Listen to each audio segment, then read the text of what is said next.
Hey everyone, it's Ryan back for another live show here at the Smokin' Studios at the Rocky Mountain Cigar Show. We have an absolutely amazing guest, guys. His this guy from CigarTv.com. Now, you might have heard of what it used to be, and we'll talk a little bit about that because if some of you are going, "Whoa, wait a second, I've heard of Cigar TV before," yeah, but it absolutely funked. This has no connections. This is actually success behind Cigar TV by the founder Bill Mobley and his son Sean Mobley. Bill Mobley founded FreeCast TV. So he's a huge cigar connoisseur. His son is running a few different things, CelebrityCigars.com as well as CigarTV.com too. So it's going to be a great show. We're going to dive into a little bit of the past. And for those of you that are not tech junkies, what is FreeCast? I know there's a lot of streaming services out there, but to fully understand what it is, we'll hear it from the man himself and hear the success of FreeCast and what to expect here from Cigar TV. So before we bring the guests on, a big shout out to all the sponsors that remotely make the show possible. We have BAMF Cigars, ROCF Cigars, Kristoff Cigars, Sagrado Cigars, New Air Humidors. In the description below, you'll see a promo code for both BAMFcigars.com and ROCFcigars.com for 15% off their website, as well as you'll see the promo code for New Air Humidors, 15% off their website as well. I get nothing out of it, all right? I want you guys to save as much money as you can. Please use it since that's why it's there. Big shout out to Micallef Cigars, Big Sky Cigars, Cornell and Diehl Pipe Tobacco, as well as the La Aurora Cigars and West Tampa Tobacco Company, and of course, the big man Steve Saka over there at Dunbarton Tobacco and Trust, and as always, Abe DeBabna over at SmokeIn.com. Tonight, we are going to be drinking the official drink of the Rocky Mountain Cigar Show. We've got the Axe in the Oak Distillery, distilled right here in the good old state of Colorado, just about 40 minutes south of me in the city of Colorado Springs. Tonight's the regular bourbon. And I'm not going to tell you what I'm smoking yet because we're going to bring on Bill because what Bill's smoking is absolutely probably more important than what I'm smoking. So enough chit chatting from me. Nobody comes here to listen to me gab on the entire time. Let's bring on the man of the hour, the guy behind Cigar TV. This is going to be huge. It's going to be like pay-per-view, everyone. He's going to be bringing us to the masses. Let's make this huge. Bill Mobley. How you doing, Bill? Hey, Ryan, man, we're doing great. Hanging out by the pool in Florida. Can't complain. Just digging the weather and glad to be here and talking to you tonight and everybody out there. We'll just kind of get you caught up on what we know and kind of get involved with us, right? Get us all involved. It's all good. Absolutely. Well, I tell you what, give everybody a little bit of a background on who you are. But before we do, we're going to kick off the show with the only segment sponsored by Dunbarton Tobacco and Trust, and that is the What Are You Smoking Tonight segment. So, Bill, as the guest of the hour, what are you smoking tonight, brother? I gotta say, tonight I went with the Liga Privada. Now, there's a reason why, because I just happen to enjoy it. It's an awesome cigar. It burns so well. It's for me. I mean, it's really. I mean, with all the different ones, I didn't want to like say, "Hey, man, come and pull out a Habana or something like that." This is just. It's been something I go to a lot, and it's been one of my favorites. You know, it's just a nice, clean smoke. It's really good. I like it. It's my thing. You know, there's a lot of my things because I've been around it my entire life. My family's been tobacco business for 120 years, so I get the benefit of having been through a few things. So it's fun. This is a good one for me though tonight. I mean, it's a really, really good cigar. Tonight, I am smoking the DT EX 153, which stands for Dunbarton Tobacco and Trust. Um, uh, Experimental Blend 153, which was an exclusive release for um, the Great Smoke going on next week. This Nice. one sells out every year instantly, pretty much. So if you don't get it in the first 5 minutes, it's gone. So it's very, very good. The Liga is absolutely incredible as well. Fantastic. So we all have great cigars. So let's dive into this. Thank Let's you so do it. much, Misaka. So, Bill, let's start off. So give us a quick background on who you are and why we're talking. All right. Well, listen, I appreciate you giving me the opportunity. You know, my background is pretty simple. I was involved in my family's been in tobacco business forever in Kentucky. My dad actually, had kind of strangely moved to Florida. He didn't really want to be in the tobacco business like the rest of the family, and he was that young kind of rock and roll guy. Had a rock and roll nightclub in Miami, and I was brought up in Miami, which was a cool time in the late 60s and 70s. Needless to say, it was a lot of fun. But, my whole background started out really in this, it became one of streaming. I got involved in streaming when you go back to the point, and some of you may remember this, where you used to have to use, Microsoft Media Player or a Real Player to be able to download a video, and you'd wait for the video to buffer. My team created pre-buffering. So 400 to 500 million people a day that watch, videos, they watch video on streaming because pre-buffering just allows it to play. And that's that little white line you look at every day when you're watching video. So it was a great opportunity for me to be involved in something very strong early on in my career. And ultimately, we had the first platform and a product called Mega Media, which the reason why the studios just want to see people would watch, movies on computers, honestly. And that was 98, 99. And it was really kind of cool because if you think about it, we were able to bring like Twister and Top Gun and Enemy Estate. And I don't know, there's a bunch of other movies that we put out. We were doing about 800,000 views a day when, think about this, Yahoo was doing about 4 million searches a day. It's a significant number. We were a top 10 website. And then, 2000 rolled around. We did Millennium Around the World. And they opened the Garden at MGM, and we really got a good enough opportunity to do some of the live events, Cher, Kiss, Michael Jackson, things like that. So that was a big play. And then you get into the middle of 2000, and then the bad news hits. It's called the .com boom, implosion, explode. There's a bunch of words for it. What it means is financially, you're making $30 1,000 in ads, and you wake up one morning, you're making $3. So you got to pack up your toys and go home.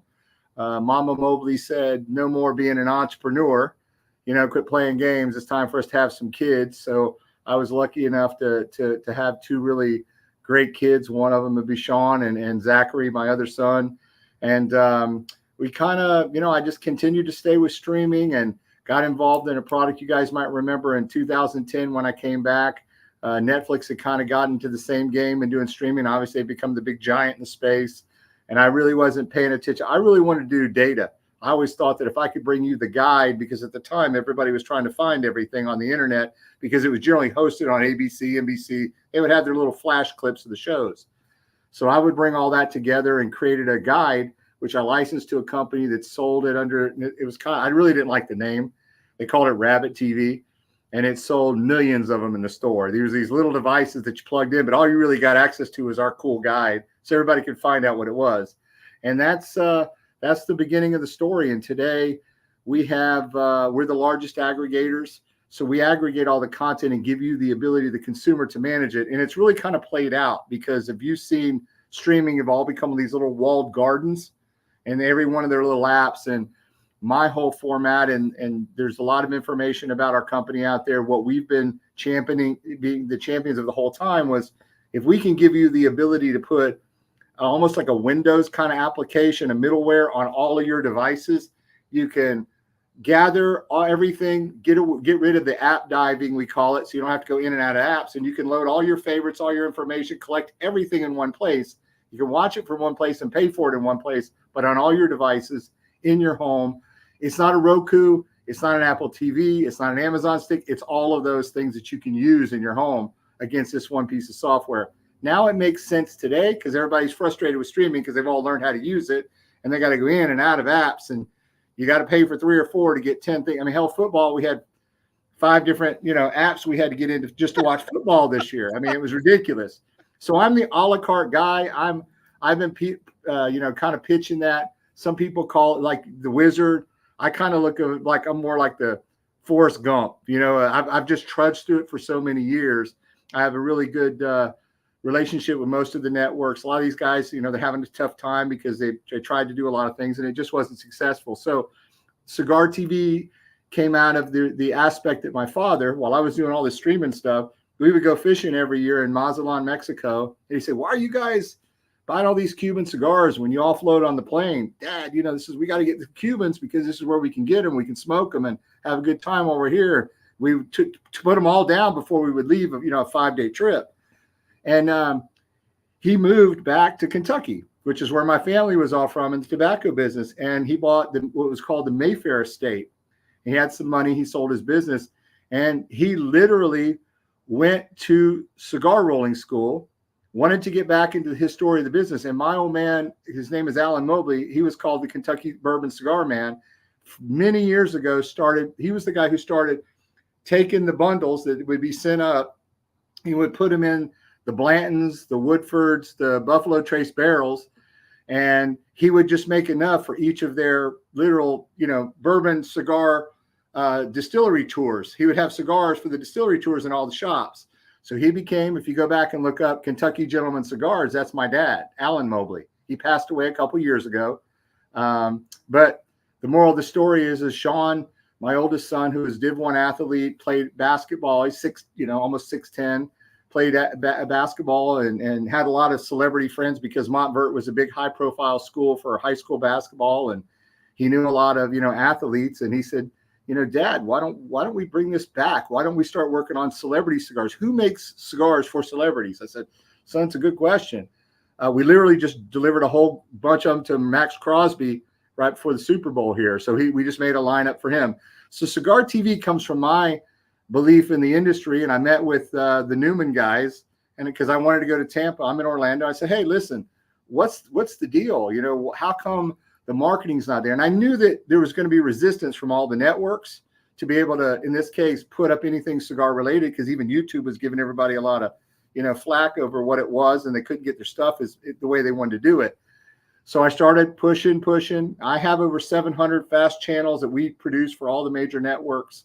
We already have 500,000 titles that we manage in the video on demand space. We work with and we had to take it to a more opulence lifestyle thing where you included not just cigars, but the things that people do with them. Let's say fishing, hunting, golf, tennis, just, BSing at the place and talking back and forth. So we had to take the marketing up a level to really bring it all together, to reintroduce Cigar TV. And I went out and bought the domain name and started with that. And so my guys have been compiling and touching and reaching out to a lot of the shops and a lot of people who had documentaries and historical pieces. And that's how we kind of put it together. So we see it as a two-phase thing. We see Cigar TV as a way to get it going and get the message out, not in my network, but all the networks will get it done. And wherever we're not going to be shown, we're going to provide what's called a PWA, which is a progressive web app, so they can still play it in the cigar shops on their actual, smart TV. Anything that's got a browser, they'll be able to play it.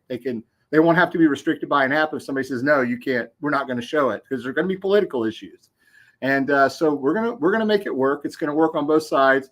And Celebrity Cigars is our opportunity to start making branded level cigars. And that's how it all came about. My dad was the inspiration. Obviously, Drew Estates and everybody else has picked up on the bigger production of all those, Pappy Van Winkle cigars, and everybody's got a brand now for the liquor companies. But that's how we got it, and that's where we're focused. It's more of a love.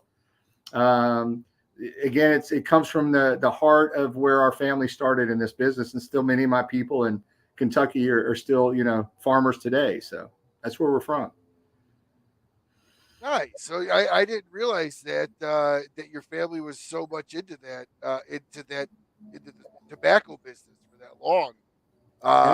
He was a warehouseman. He was one of the biggest warehouse. My great grandfather was probably the second largest warehouse guy of tobacco in Kentucky. He was fairly well known. He sold, in fact, my great grandmother sold the first Hilton to Conrad Hilton, because they were looking at a hotel in Texas. It was a row house.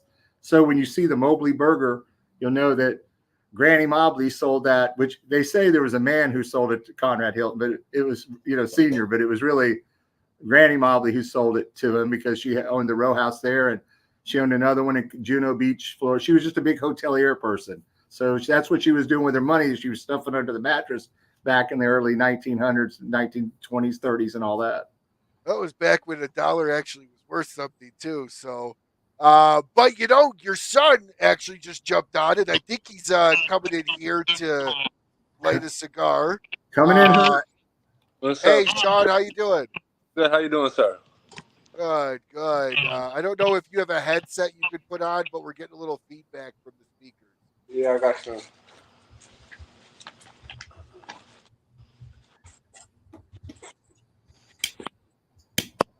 So Ryan, that's kind of where it's all been for us, and I know that we're excited just to get it up and get it going for everybody. Yeah, I know that it was there was in talking with the rep that called me, it was supposed to potentially launch this month or something. And then it got pushed to March. Yeah, we pushed it to March because of these. We're truly trying to make a solid attempt. Excuse me. I would say the biggest issue was when we did the PCA show, we said, hey guys, give us everything you got. There was a little bit of apprehension because everybody thought we were trying to take advantage of the content. This is a very important piece of the puzzle.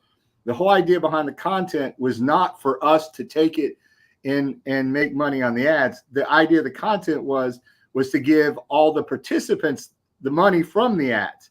So just like I run my business today, doesn't make a difference if you're Martha Stewart or you're, Ringo Starr and the former, unfortunately deceased Robbie Robertson, who's a great man who's passed. We do things like publishers' rights for musicians or whatever. That content is there, and we use that content so that we can generate for them better revenue than, let's say, what they might get on YouTube. Nothing against YouTube, but fast channels pay more, right? Because the ad is more targeted to the individual who's looking, not the breadth of just the audience who's looking at it. So if we can get them more money, which kind of blew everybody's mind. They were like, really? I mean, come on, we're getting YouTube money. Yeah, but if you have a cigar TV channel and it's dedicated and the shops show it and the people in those cities show it, whoever's looking at Cincinnati or, in my case, Orlando, I want to give Corona Cigar an opportunity to put his ads in his market for people from Orlando who are watching it. But more importantly, we want the revenue from the ads to be able to support those people who are bringing content to the table, just like what your show is. So we want everybody to get the benefits. We're literally doing this because the benefit to us is it's another content piece, and we do make money, but it's not from the efforts of those people. So it was I think it took us till probably November or December to get the message clear, because it was a little deep in discussion because everybody was so focused on YouTube and how they made money there instead of thinking, well, what is a fast channel, free ad-supported TV? And now everybody realizes how popular those are and how valuable they are. And what it does is it aggregates the audience individually. And therefore, these sponsorship things like you're doing, we give those to the shops. But the ads, because if I'm watching in Orlando and it decides to do the break and it talks to me about Corvettes, because I'm a Corvette guy, then the Corvette ad to me from that local person generates revenue that we can give to the people who bring the content. So everybody, it's a win-win-win.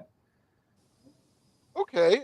Sean, let's have you kind of jump in here. And I know you're president of Cigar TV and Celebrity Cigar. So what is your take on kind of what your dad was saying, and what can you add to that? Because you were in the background when he was originally talking about that. Right. Well, first off, I apologize for being late. I had another commitment I had to run to, but I caught a little bit of what he was saying. I think, Celebrity Cigars and Cigar TV is a valuable asset to the industry as a whole, just because, like he was saying, we're not trying to take anybody's business. We're really trying to bring everybody together and give everybody a platform to reach new eyes and new markets. I know a lot of people who are very intimidated by the cigar industry itself. They don't know what's going on, what they're talking about, what cigars they like. They don't even know what they're going into when they walk into a humidor. They have no idea. So I think, Cigar TV will allow, new people, new eyes, and definitely new markets so everybody can collaborate. I like saying, we're not really in the business of building cigar brands. We're in the business of taking brands and using cigars to help build those brands that have already been there. So, Yeah. So as you're taking content, then, so I'm one of the contributors that was reached out to. And in reading through, I loved the idea. I contributed my content. So, okay, what's next steps? Bill, we upload, Yep. and now what? And let me just ask a few different things. So, and now Yep. what in the sense of, I understand to market Cigar TV when you get definitely some of the bigger shows. Okay, not even talking about, okay, like you get like a dojo Hmm. or a cigar authority. Okay, these are like the big time shows in the cigar industry. Hmm. Are you expecting to use that content to market Cigar TV from like a branding, or hey, here's all the logos and shows on Cigar TV? How are you looking to use the content?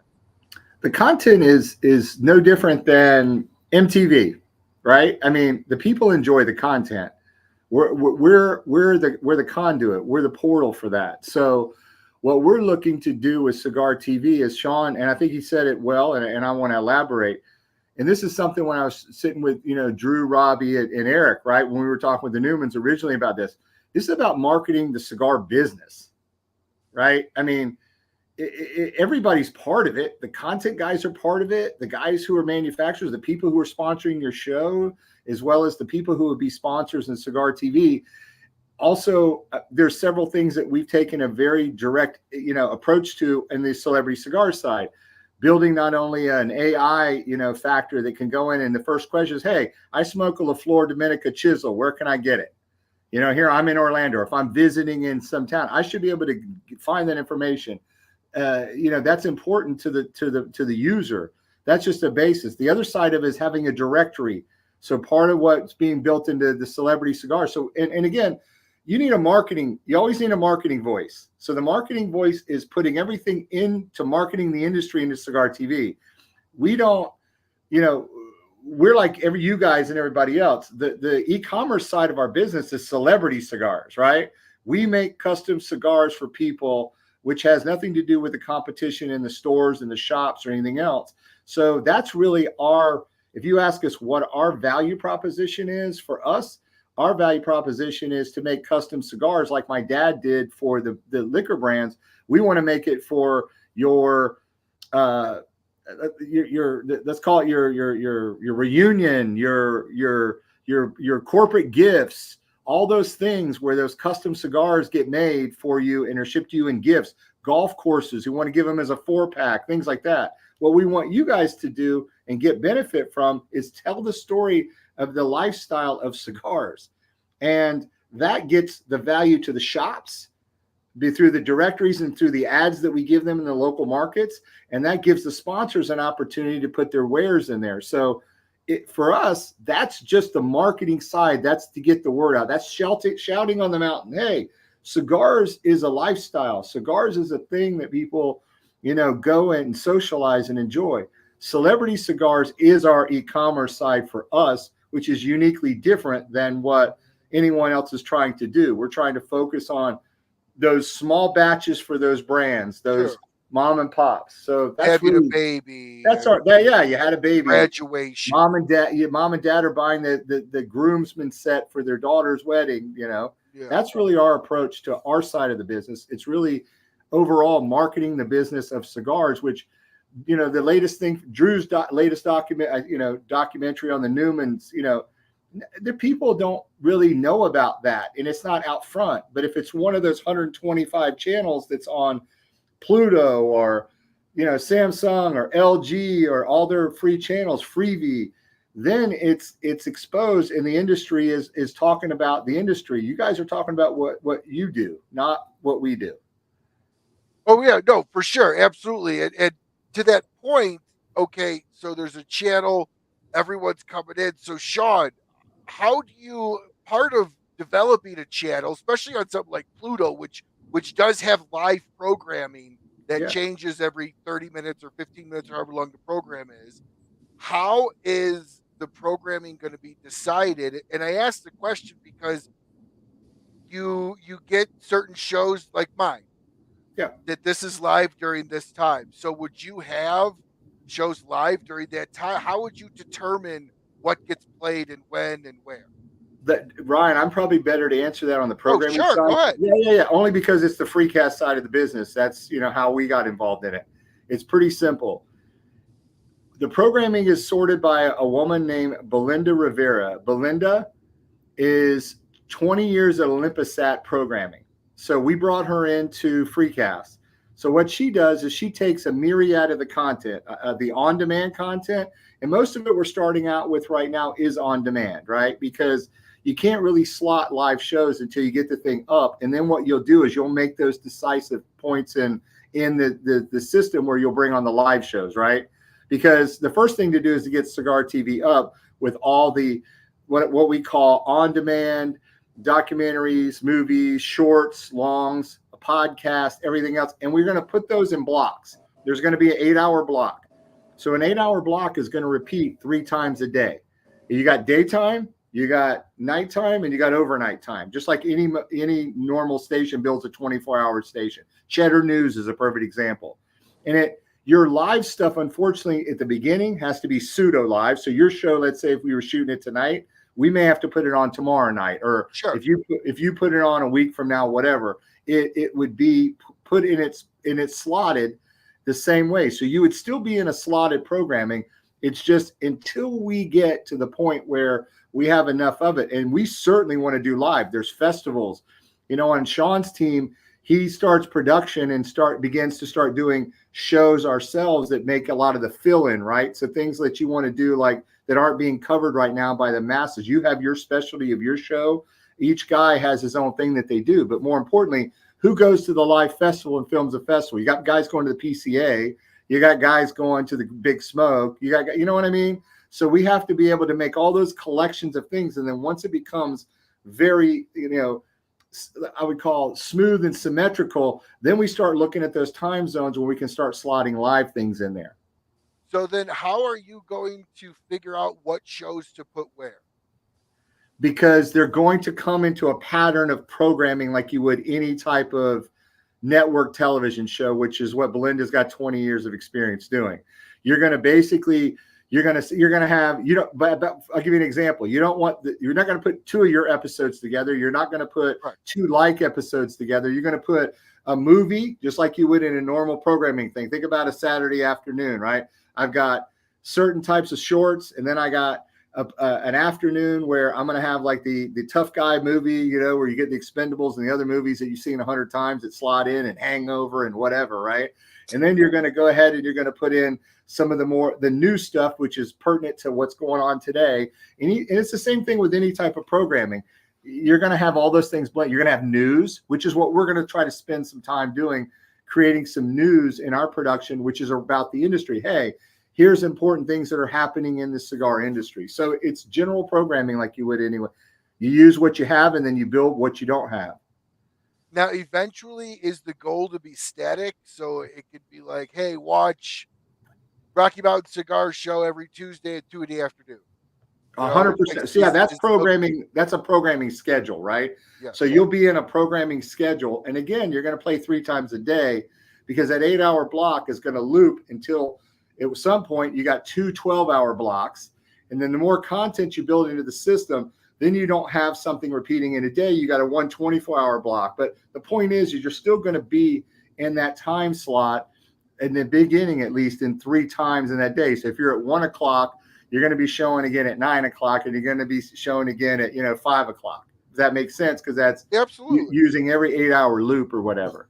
Absolutely. So then, as you guys are kicking this thing off, there was, and I don't know if you knew this, but there was a previous thing called Cigar TV. Yeah, we got a lot of flack over that, man. Massive. I at the PCA show, they thought we were somebody else. I think Sean. I did too. That's why I didn't respond.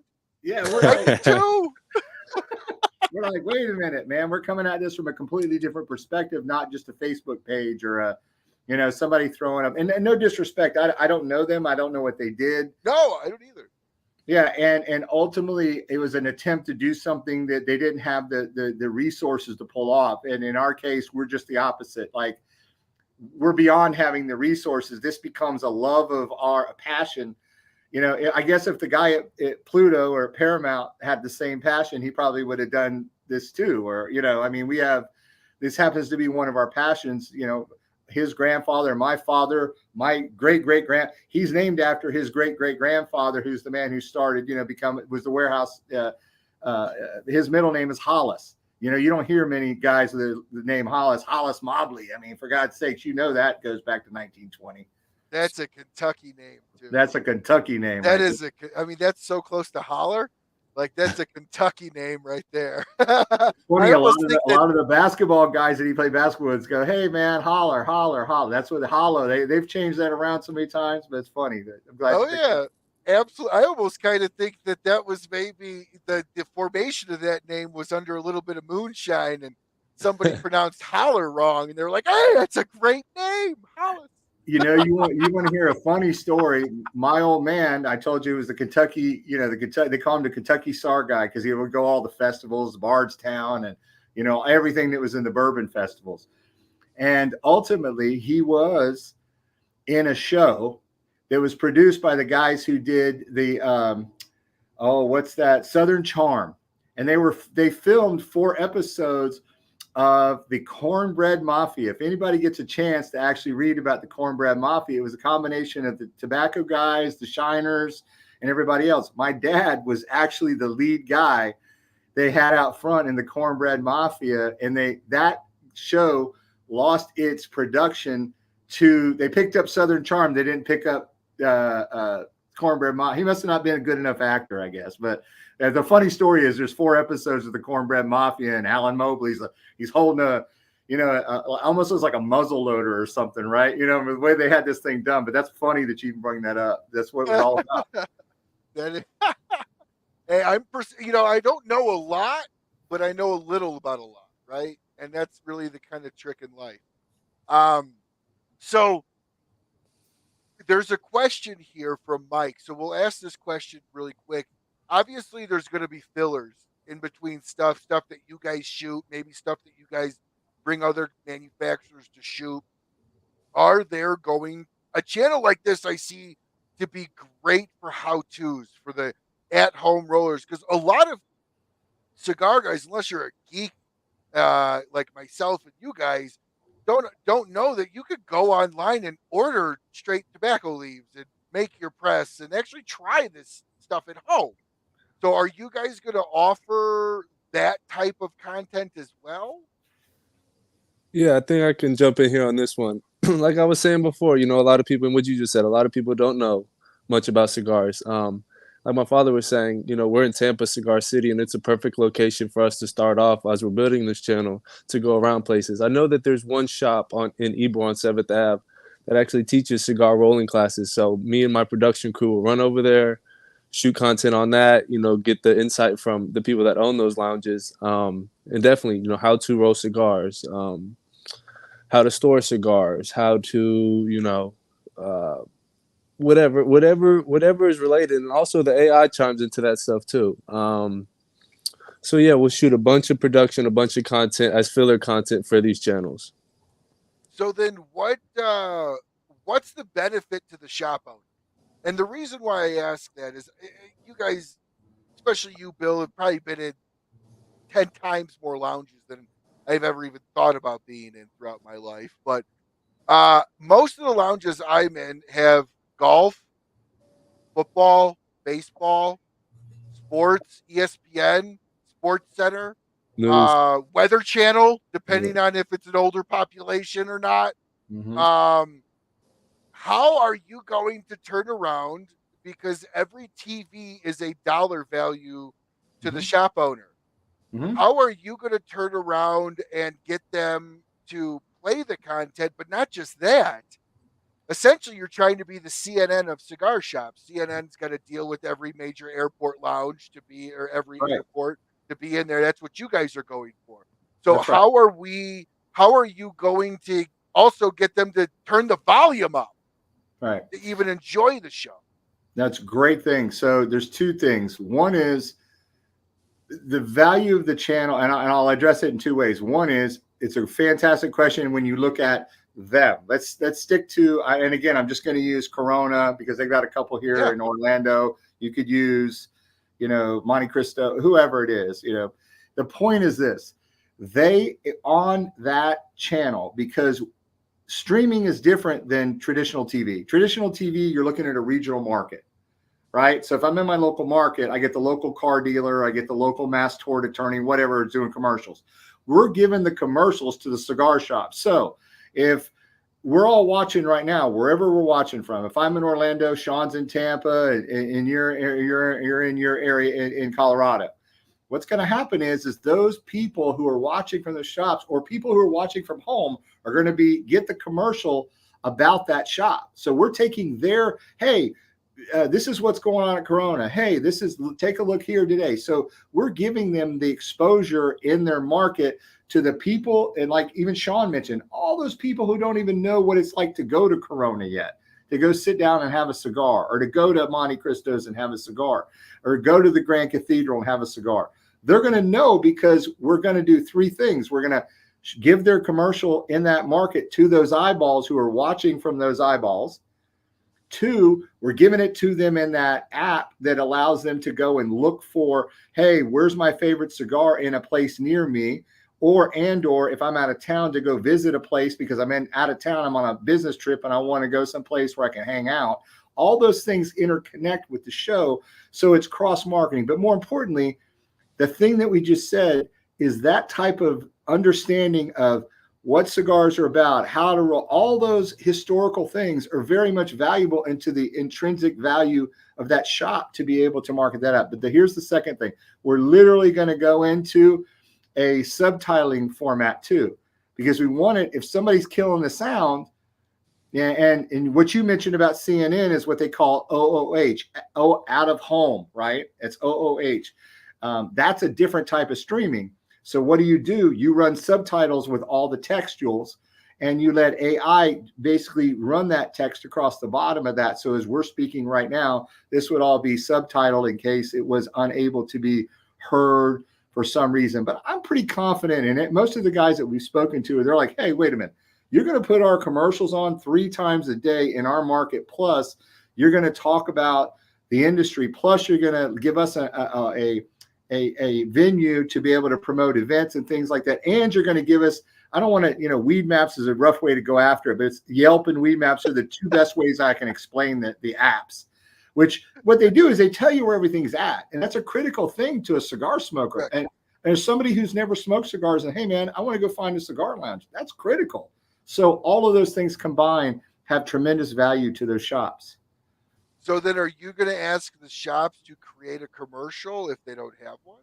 Well, we'll even help them with that. So for instance, if they have any type of material, they can send it in and our guys will actually spin something up for them if they don't have one already. A lot of guys do. So we're going to work to help them in the same way we're asking the content guys. A lot of the content guys that are sending in content, it's kind of like the subtitling. It's like everything else. We're going to do whatever we got to do to make it work, because it has a win-win-win for everybody as far as we're concerned. And again, we're also inviting them to participate in what we do, which is, hey, if you don't want to mess with your favorite client's daughter's wedding for those cigars or the corporate gifts that he wants to send out to all his clients, we'll do that for them, and they make money on that. Because think about it, that's our affiliate type relationship with them, and it's from them. It's, hey, George at Corona Cigars you're able to order your daughter's wedding cigars from us,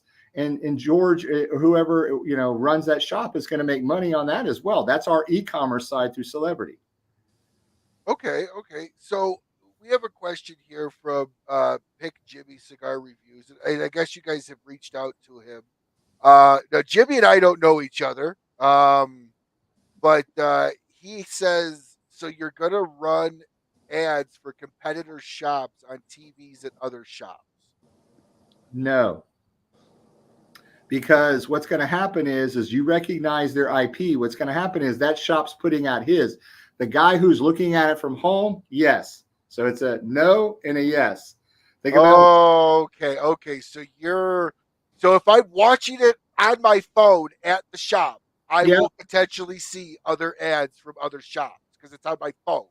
But if I'm that's watching correct. on the TV, it's going to be tagged You're that it's their location, app and it's in market. only going to be their stuff. It's Everything going to else be will their be app blocked in out. market because, but here's what's going to happen. Anybody in Cincinnati, we want them to see the 7 shops in Cincinnati, right? So ultimately, through the day, that's what the DAI is for, because the user is different than the people who are looking at the mass audience. Again, that's how our dynamic ad insertion works in this industry. I'm just using it different. Normally in streaming, we target the person, like, you like golf, so we show you golf commercials. Or you like Correct. Lincolns versus Caddies, so we show you Lincoln commercials. It's done per person. So in this case, if he's been looking at something on his phone for cigars, or he's known to go to Cincinnati Joe's or whatever, we're going to make sure that they see that information because that's their home, let's call it. But there's going to be times when he's looking at the Cincinnati, channel Cigar TV, and he's in Cincinnati, and it's going to show others as well. So everybody gets fair play when it comes to that. In store, it's related only to the shop because we know the IP of that location, and that's what we feed. Okay. That's the IP is the internet protocol address, so we know where that screen's at. If that's Yeah. That's for those that don't fully understand. He's referring to cookies, right? That's how you're tagged through ads, is the cookies. You visit your site. We always hit accept all, just like accept all terms and conditions. We've all seen the South Park episode for the downsides of that. but nonetheless, that's what he's essentially referring to. So if you're sitting on your phone, you may see a shop ad from another shop. If you're not on that shop's Wi-Fi and on just your cell phone, you might see surrounding shops, but they're going to block out or lock out the IP for other ads that do not reference that shop when going through the shop's direct television screen. correct. Non-competitive in store, widely competitive in market. Everybody should be able to see everything. So then, as somebody that has had their content ripped down on YouTube, YouTube has destroyed in real time. There's videos been up in real time of people's stuff being taken down. How are you going to? And I ask this question as a legitimate foreshadowing. Sure. Say the whole world goes to shit in a handbag for the tobacco industry. Everybody hates us. Right. Smoke all the pot you want and drink all you want on these shows. Nobody cares. But the second you pick up tobacco, everybody loses their mind, right? Like Joker says. Yep. So long term, is this going to potentially envision a actual like YouTube-esque streaming content service? Does that make sense? It is, but I want to give YouTube's credit is that they're a place for people to host their shows or videos on a on-demand basis, right? I mean, in a live case, you can go to the channel, you can watch it, but most of it's on an on-demand. Like, I'm storing my videos, right? And how do you fix your trucks, this or that, right? You go there, or here, let me go look at some music, because I have a music subscription to YouTube, and I listen. I start with Melissa with the Allman Brothers, and it runs through all my favorites because my list is built. It starts to know who I am. In this case, it's direct programming, which means it's no different than if HGTV, which is focused on home and garden television, which is a lot of shows about renovating things. This is scheduled programming. So it's much different in the sense that we're going directly to somebody with a channel where they can kick back. They call it kickback, or couch potato TV, and you can sit there and you can watch a lot of things about the cigar lifestyle, not just the industry, not just the cigars themselves, but all the things about it, the histories, there's so much rich. I mean, it would be no different if it was talking about. I have about 12 fishing channels. There's, I mean, think about it. There's Florida Sportsman. There's offshore. There's lake fish. I mean, they're all very specific to the industry of what those people are at. So it's no different than that. It's scheduled programming. So that allows us to build the channel, Those who take it, take it. Those who don't accept and say, no, we're not going to play it or allow that app to be downloaded on our network, you're just going to be able to go cigartv.com, bam, and you're going to watch it. They can't take it down because that's a political choice. There's a lot of political issues out there today. It's a political choice, and cigar smokers see it like you see it. Why do they let weed? Because they got a medical license that says that they can run a weed channel all day long. That's just not right. I mean, there's risk with a lot of things. I'm not promoting cigars in the sense that, you have a choice to make, right? I mean, I personally don't drink, right? But I've been around. I drank for a lot of years, but I'm in love with the bourbon industry. I'm in love with the history of it. But I just don't drink it anymore. But that has nothing to do with the idea that I still don't cherish, the jobs that it's created for people. And it was a real, what I call a settlement of the United States. I mean, it's part of our history. And for me, it's deeper than that. I know for Sean, because of the family, it's deeper for him. He wants his new generation to enjoy listen, there wasn't a football game that we looked at that was a valued football game, be it the national championship last 3 years, the NBA finals, the hockey guys. They're done squirting champagne all over themselves. What are we looking at? Why did Sean just ship all these cigars to Max Crosby? What does everybody think about? That's that moment in time where that's that celebration moment. And you don't have to win an NBA championship to celebrate. You can be celebrating friendship. We can be celebrating right now. This is what we're doing, right? I mean, this is where we're coming from. And it needs to have a channel. And if you're into fishing or if you're into cigars, you should be able to get what's, your interest. It's what we do. It's what we're about. Absolutely. However, like I was asking though, is the goal potentially long term as say YouTube rips all tobacco content gone? Okay. Rumble. Now, Rumble is a really big player with us. They actually invited us from the tobacco world over. Say they rip it all down. Yep. Cigar TV is the only spot. Yep. Is Cigar TV willing to act as that portal to every show online and act as a YouTube-esque on demand potentially down the road? 100%. 100%. Okay. See, the only difference I think and I said it, I just want to make sure I'm clear about it. We just do it in a programming fashion. Most of that's done in an on-demand fashion. That's all I was saying. So there's not going to be, if this thing completely takes off, there would not be like a on-demand section of Cigar TV. There would be once there's enough content to complete that, and for us to make sure that the viewership then would have access to the episodes. That's called, you know this a lot when you're watching a normal channel.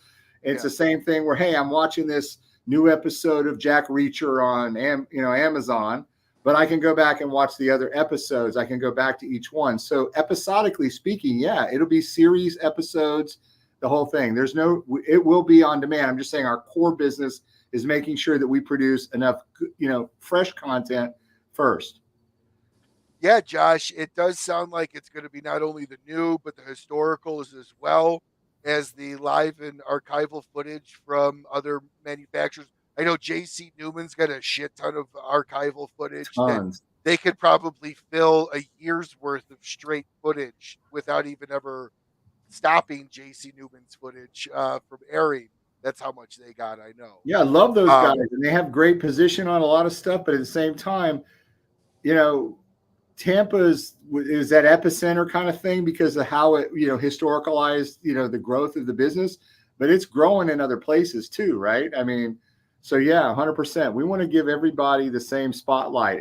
To us, it's just take advantage of it in all the ways that you can, and we'll make sure it gets to the people. That's our job. So then let's dive into a little bit of the manufacturer side. Okay, we had mentioned JC Newman. I'm curious what the feedback has been from other brands. I'm not surprised that a company that's as historical as JC Newman is would love this idea because of the foresight of the historical archiving, the showing, the history, and all of that. But what other brands are you bringing into this, and how are the brands helping this grow? Well, I mean, participation. I mean, that's literally the whole thing. I mean, we can't twist them into it, but there's been a huge amount of content come in. I mean, as I told you, it was very slow at the beginning because the skepticism was, I think that everybody thought our goal was to use their content for us to make money on ad revenue ourselves, which was no. When we said, no, we're putting you guys in the ad slots, right? Yes, there's going to be people who bring revenue to the business, which are the people who bring content. Again, in my world, content is 50% of the revenue, 25% is the ad services who bring it to you, and 25% goes to the people who bring you the audience, right? Because that's just the general. If you were to chop a dollar up in my world, regardless if it's fishing or a curiosity stream, it doesn't make a difference. This is what we're talking. This is how this business works. And that was where the skepticism was originally. It was like, well, you guys, are you just going to put the content up? And you guys, no, we're not keeping the ads. In fact, we're giving the places for people to go, the shops. We want all the manufacturers. There was a great guy at the PCA next to us, Sean. What was the name of the guy? He had killer shoes and bags and belts. And the other guy next to us had these incredible humidors from France that I just can't remember his name. There was the vet guys who were collecting cigars for the vets, right? Yep. Everybody's got a role. Sean just came back. I can't even explain what we have a place that we go down to in the Caymans, and he just met with Dennis and guys on the Caymans, and their whole agenda is they're running a farm for guys, and I'll let Sean speak to that, but everybody's in that. I mean, so I hope I'm answering your question by saying it didn't start out and it slowed because people thought our agenda was different. But now that they understand that, wait a minute, we're really, our win is we're just one of you guys. We're like Cornell and Diehl here, who's in South Carolina. They sell a brand. Our brand is just going to be custom, but everything else, the agenda for us is to be part of the whole, the whole delivery of this thing and this lifestyle. The value to us is Harley Davidson, no different than Harley Davidson channel, right? You know I guess my question was what other manufacturers are jumping on board with it? I mean, I don't know that there's anybody that we haven't spoken to that's been that understood that listen, I mean, everybody. I mean, I go back and you're by name. I mean, Noah, who's the guy who's been sending out the emails to everybody, has an incredible list. But I don't think anybody, once they've gotten them involved, didn't realize what we were doing wasn't good for them. I mean, I literally sat down with, the guys at Newman because I was asking their opinion, like, hey, how do we do this? But there's been nobody we've spoken to in Ybor. There's been nobody we've spoken to that, like I met the Espinosa guys. I mean, everybody we met. Yeah, like that's what I'm asking about. Yeah, I mean, because you have in the cigar industry, tons. The geeks, you have the people that like Steve Saka. If you would say Steve Saka of Dunbarton's behind you, you'll have this entire crowd behind you. That's kind of what I was getting at. So like Espinosa guys, great. You talk to Eric's behind it, awesome. So that's kind of where I was trying to figure out is what are the manufacturer's thoughts. And it totally makes sense because I'll be honest with you. Noah, great guy. Talked to him for quite a while. Yeah. Picked his brain. But he's not a cigar guy. He also didn't explain the whole ad thing. Because when I talked to him, I'm like, what do you mean you're going to be running ads? McDonald. And it sounded like it was like ad filler instead of direct ad. Yeah, that makes sense. And I get it. So I was like, oh, okay, that okay, fine, but it totally makes more sense the way you explained it. And I appreciate you explaining it that way, that it's not going to be McDonald's, Burger King, Wendy's, Chuck E. Cheese. It's going to be direct targeted ads for people that love this lifestyle. The same as if you watch the Outdoor Channel, you're probably not seeing, a commercial for Impossible Burger, so, and that makes sense to me. So I appreciate you explaining that. Yeah, that was the part we had to get past, right? Because we were going right to the point of explaining to the content providers that how they got revenue. And while we did the point to point with each person, and then by the way, that's a really difficult thing to grasp because you've been watching TV in a local or national level for so long.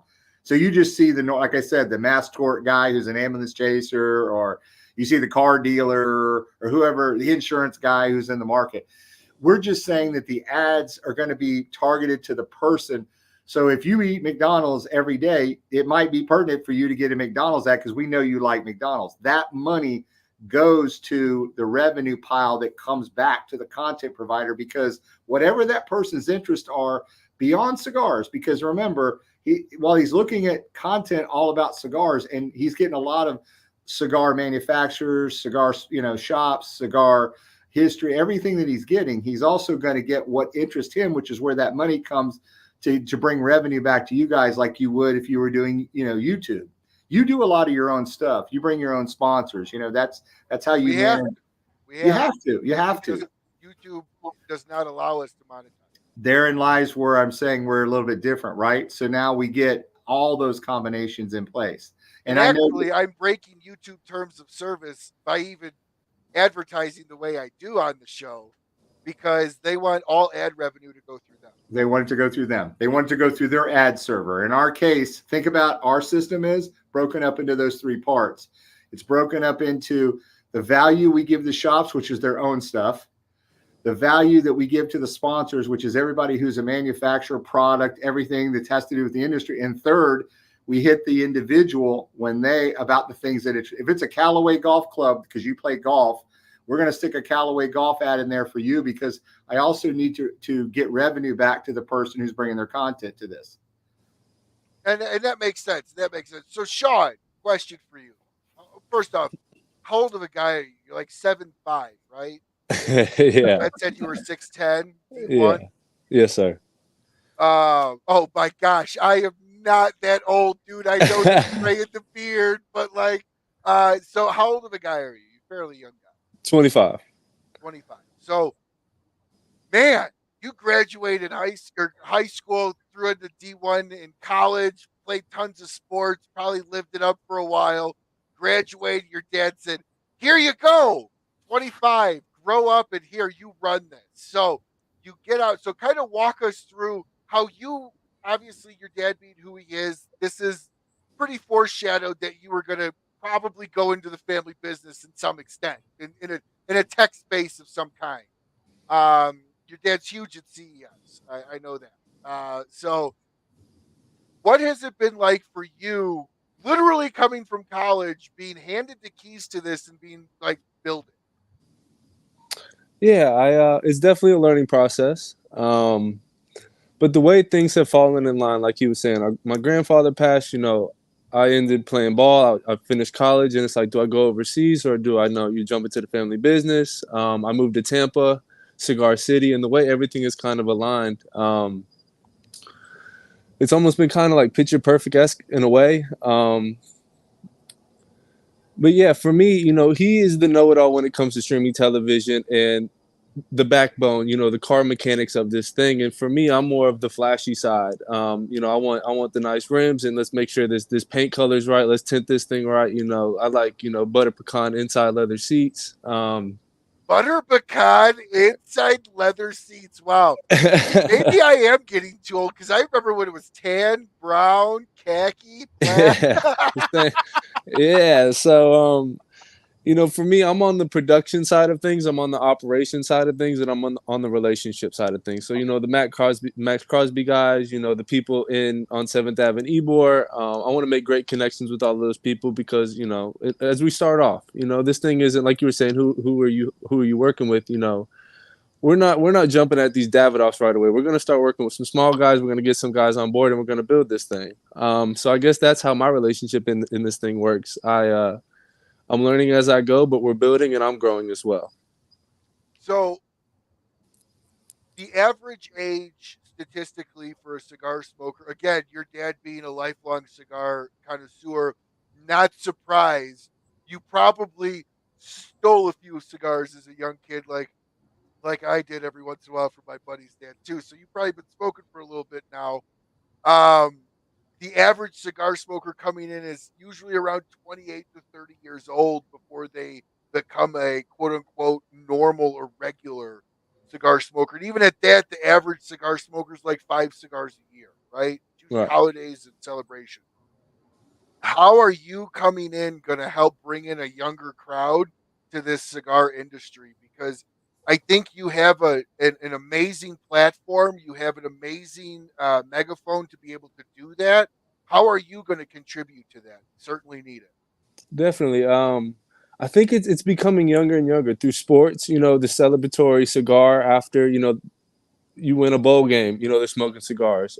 All my buddies, they think that they're these miraculous golfers now. They all smoke, stoves on the golf course. You know, and I think that's what who we are is we're bringing in all these other industries that associate themselves with cigars. So you got the boaters and the golfers and the gun guys and even just construction guys and people who are around the ambiance of cigars. We're trying to bring all of that together. So um and through social media, that's where I'm a big part of this too is creating the best content, getting content in the best places so the right eyes can see them. As long as shooting production for the TV channel itself, we're going to relate it so everybody can, from the old guy who's been around that's much older than y'all to the guy who's a little bit younger than me, everybody can relate, and it's good quality content, knowledgeable content. So, what kind of content are you developing right now? What are we looking to see directly from Cigar TV versus uploaded content? And please, like, expand into it a little bit. Like, and you could literally say, "I'm going to go spend a day at JC Newman, shoot the factory," like stuff like that. Like, what are we looking from original content? Original content. Let's start small. I'm gonna run up and down 7th Ave.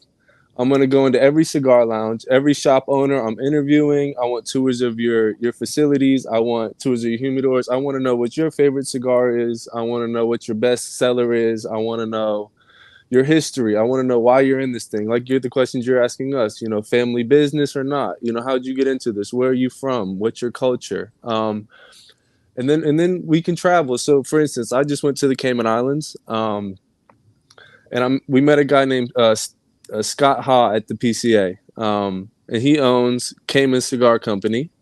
Um, it's a very amazing story about these people. His parents bought a farm. They're into alcohol and addiction recovery. So they in the Cayman Islands, these people they go into recovery, they get out, and then they just go back to their old living situation. And then they're relapsing. So they created a platform where people can come in and they house them as a sober living, but they teach them agriculture. So on the island, they're growing everything from fruits and vegetables to now tobacco. So he's created Cayman Cigar Company.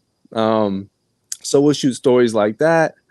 We'll tour, tobacco farms. We'll tour manufacturing facilities. We will tour and interview everybody possibly. And then as long as like the Miami Boat Show is this weekend, I'll be running around with sticks, passing out sticks, interviewing boat guys that like to smoke cigars. As long as they got a cigar in their hand and they're willing to talk about tobacco, these are people that we want to talk to. We want to shoot content. We want to know your stories and your history. So there is a lot of Like content. on the street segments, quote unquote, on the street segments. On the street, day in the lives, everything.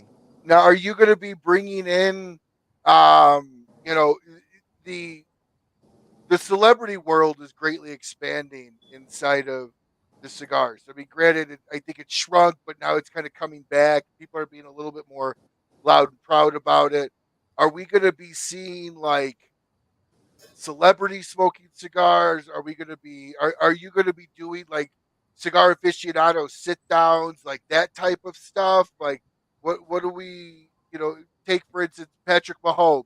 They just won Super Bowl. Right. So, if he smokes cigars, you're going to bring out a guy like Patrick Mahomes and go, "Hey, let's talk. What was it like? What you smoke? Like is that? Oh, is that kind of content that we're going to be potentially expecting, or like a Cribs version of Arnold Schwarzenegger's home humidor, right? Type deal? Like that seems like it'd be great. I would 100% watch that. Right, 100%. I mean, part of our business model is, we have our podcast so we can create content and, Zoom like we're doing and have people come on, smoke cigars, just sit down and talks. But also, like you said, Max Crosby, fly out to his space and talk, have a sit down with him. He also has a podcast. So a lot of these athletes also have podcasts. A lot of these celebrities also have podcasts and stuff that they already do. For instance, LeBron James and them, that's a long shot, but they had the barbershop where they sat in the barbershop and they talked. So we'll do the same type thing as, and like I said before, as long as they're willing to have a cigar in their hand or talk about tobacco and be okay with that, we have the ability to shoot a very wide range of things related to cigars, but also the industry and the lifestyle around cigars itself. So I'm looking very forward to this. I think this is something at this point in time that is needed. Personally, I think with the whole demeaning of the cigar tobacco in general, it's not like you're going to see Marlboro, pulling up podcasts about how great it is to smoke the latest red that was just produced.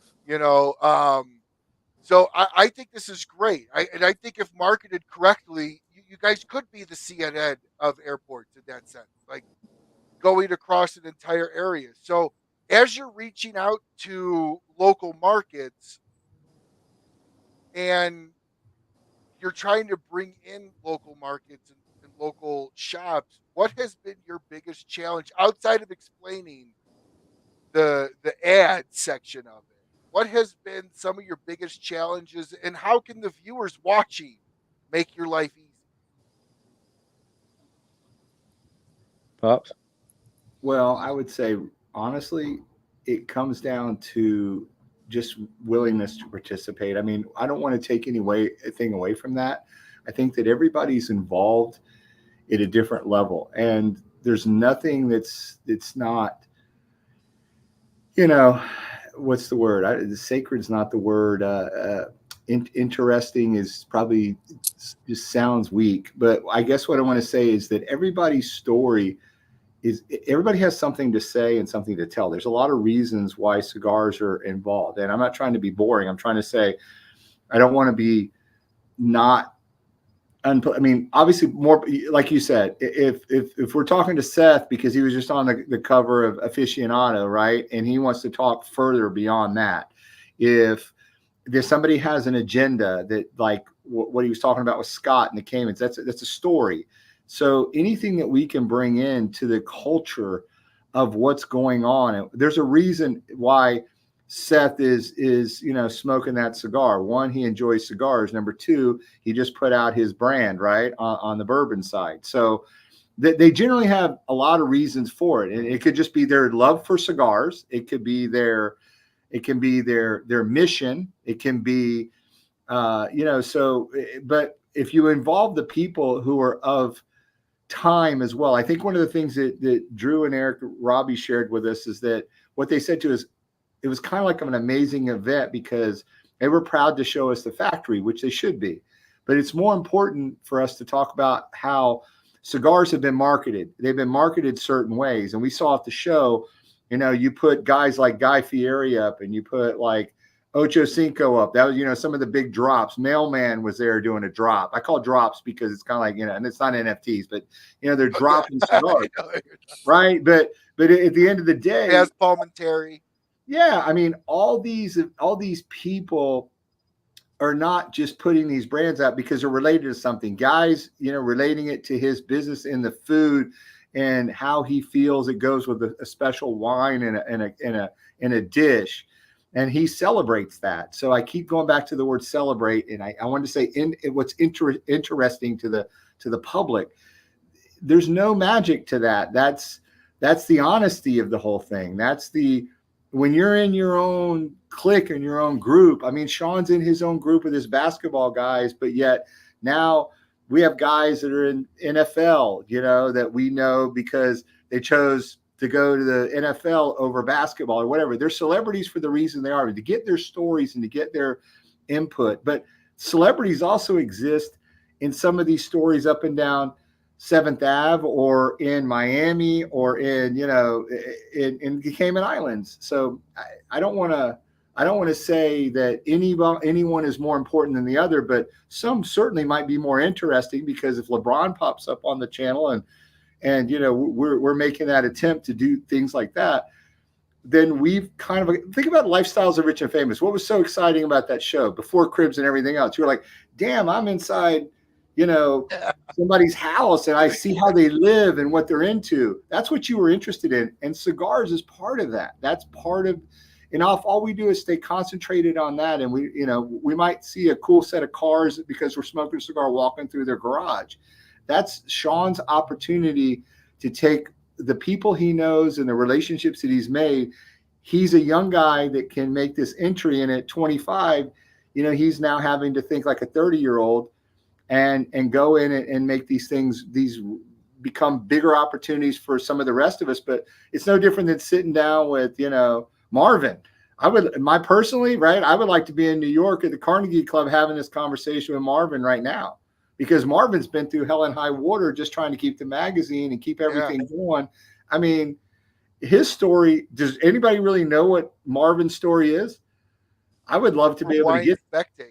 I know that. Right. I mean, I would love to get that. It's funny. We had the guy who's the number one wine enthusiast guy in my office going, wait a minute, you're going to have, because he relates it to how cigars, bring the essence of the wines out. And man, he threw, like in my AI, he threw some stuff from like 1700s on wines, and he was challenging us right out of the gate. What's the best cigar with that? And it went, because we're working very hard to educate it to stay strictly on cigars. But we had people walk up to us at the PCA and go, hey man, what my girlfriend is, too young for me, and ask it silly questions and say, sorry, that's not what this is about. That's what the AI would spit out. So we're trying to keep it within the realm of the business, but bring all those interesting, fascinating, truthful, honest stories to this whole deal. I mean, that's real. That's the real stuff. That's what being a cigar aficionado is really all about, right? Your experiences. I save my labels. I do my connoisseur book. I mean, that's my experience, but I also read my Stoic book and write my notes every morning about my life. So I want to be one of those guys, who makes me feel like I've done something and enjoy, and I want to share those experiences. We go fishing a lot. We want to talk about the trips we were on. And man, we were smoking those cigars. You remember that's part of it. It's part of the experience that everybody's living through, regardless if they're a movie star or they're a sports activist or they're just the average guy who, we want to meet that person too at, on the festivals and talk to them about, hey man, why are you here? Why are you here from Minnesota? I'm here because I get the chance to learn about cigars. Well, hopefully we become part of their lives in this venue, not necessarily us, but in the venue itself. Sure. So being that so much of this is obviously centered around cigars, the question that I would like to ask is, are you guys going to be an organization that teams up with CRA and actually keeps this industry afloat as best as possible from those that are trying to just rip it from underneath us? 100%. So that was one of the groups that we met. It was funny because one of the young guys that worked for Espinosa doing video, I believe it was, he said, you got to go talk to these guys. And it was funny because he like drugged me over to him and we started having this conversation. Like, you're doing what? Because everybody's giving us the stink eye, kind of like, that's not, yes, it will. If you in any industry, listen, nobody's probably going to take any more heat than we are that I can imagine. And if we weren't prepared for that heat, for this is wrong, this is bad, this is promoting a negative thing. Okay, well, they say the same thing about guns and ammo, and they say the same thing about garden and guns, and they say the same thing about, any of the wine. There's a lot of people that would argue that everything's bad for you. And, at some point, people are grown, adults, and they make these choices. And, these are the things that bring enjoyment to their life. So there's no reason why this is just not as important as whatever those other things are. I mean, we could have the weed conversation all day long, but I don't want to bring that into this, because other than me using it as an example, it's people are doing what they're doing for the reasons, and it's part of their lifestyle. This is a lifestyle, discussion. This is a lifestyle relationship between those people. I've met more people smoking cigars than I would say, and I'm in this business where everybody plays golf. I do not play golf. Hey, I'm just not that guy. He's laughing because I'm shanking it. That's just what's happening. Oh, I don't even hit it. I don't even hit it. Yeah, I would love to have a conversation with guys just riding around the course and talking about their stories while we're, I'll drive the cart and bring the cigars. I'm that guy, right? Same here. Right. Let's talk about life, man. Let's enjoy some stuff about life. Let's talk about the good things. So again, it doesn't have to be this hierarchy like there's, but when you start talking about the organizations, yes, we have to be 100% behind the organizations. We have to be 100% behind the industry. We have to bring value to this for all the people that we're participating and working with, because we're all believers in it. So, Sean, want to kind of focus on you a little bit here. Your dad's incredibly successful with his businesses. He's been in multiple businesses, including a sweepstakes business, if I remember correctly, right, Phil? Mm-hmm. So what is it like for you kind of breaking yourself free of your dad, in a sense, of course? And I know that's what your dad wants you to do long term, of course. So what has that journey been like for you? And have you had to kind of tell your dad, just let me do it? Like just let me do it. Because it's hard as a father myself. I have a 2.5-year-old. She gets close to the end of the couch. It's like, you let her fall and figure it out, or do you catch? And Bill, that's a question for you after this. But Sean. Yeah, definitely. I think we have that conversation, about once every month and a half, 2 months, maybe. Maybe, a month, about a month. Yeah, it's like you saying with your daughter on the couch. He's like trying to give me rope, but like just enough so like if I do fall off, I'm hanging, I don't fall all the way. It's good. It's been a learning process. This whole thing, I keep saying it, this whole thing has been a learning process for me, but he has been very successful. And growing up, I heard all of the stories. You said sweepstakes, but I could probably rattle off, probably 20 things he's been involved with. Sure. That's probably like a light number. So yeah, as I grow, he helps me grow, and I feel like in the same sense, I help him in a way. It's tough being in business with family, and I hear that from everybody, but we're working through it. Definitely being patient with each other. We give, if I take, he gives, if he takes, I give a little, and I think we have kind of figured out that we've set the no line and we've set the yes line. And as long as we stay in between that, we're okay with each other. We allow each other to do what they need to do. He's given me a lot of, free range as far as creative, which I appreciate, because he is just this mind that's always ticking. So I appreciate that, and I feel I've taught him some things as well. So yeah. as you're kind of coming into this, then Bill, it's hard for a father. It's hard for a business owner, for one, to kind of even let go, even if it's not your kid, to just kind of let a segment of something you created be managed by somebody else. It's very hard to do. What have you learned, and how have you learned to be a better father through this experience? If that's a good question for you. No, it's a great question.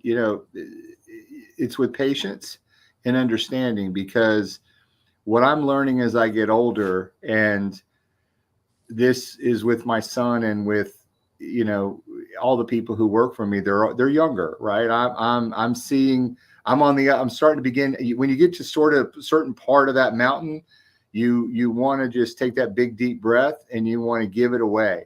And so I'm in my minimalist, that sounds like a lot, a big bunch of garbage coming from my mouth, but it's not, because it's true in some sense. I'm trying to give it away. And what I can give to Sean and his venture from the FreeCast perspective is, hey, these are the things these are like the mechanical tools. So if we were, son in the auto mechanic business, I would be saying, hey man, here's my killer set of Snap-on tools that I've had forever.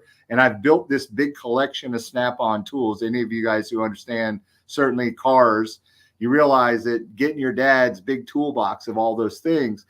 And then, hey man, this is what this does. And this is what this tool does. And that's the best I can really do. What I've learned from Sean is that my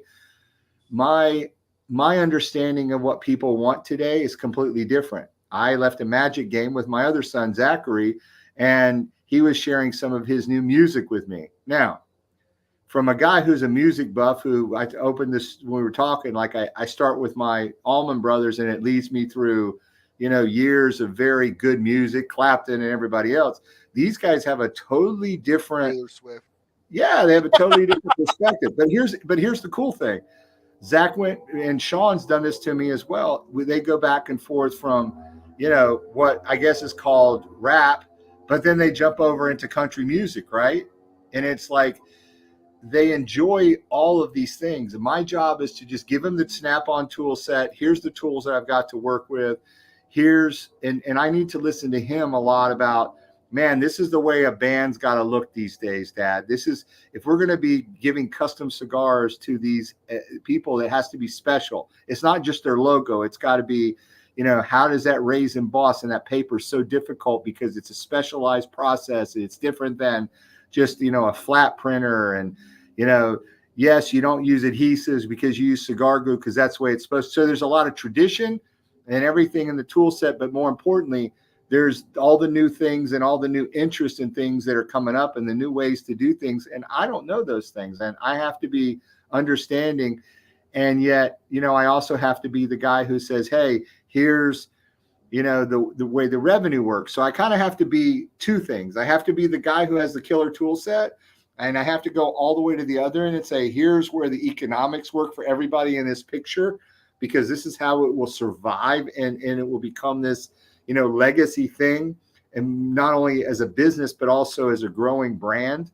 And yet he's going to have to, be that person who intrinsically brings that honesty and those passions and those stories out of those people. And I'm sure he's going to evolve in a bunch of ways that I probably never thought I would ever understand, nor, there's a lot of things you're teaching me here tonight in the way you produce your show, right? Everybody has something to contribute that if you can learn from that. And the best thing about Sean, and I've said this to him since he was 4 years old, he's always, and it sounds funny because the kid would sit down and dissect ESPN, sitting in front of the TV, because he was a very smart child and he continues to be a smart man. So he's going to do the things that are right, because I know in his heart, he's coming at it from a genuine position of the love for not only the historical things, loves Dad's old 71 Corvette, and he remembers that with the convertible. It smelled like gas, but yet he's happy to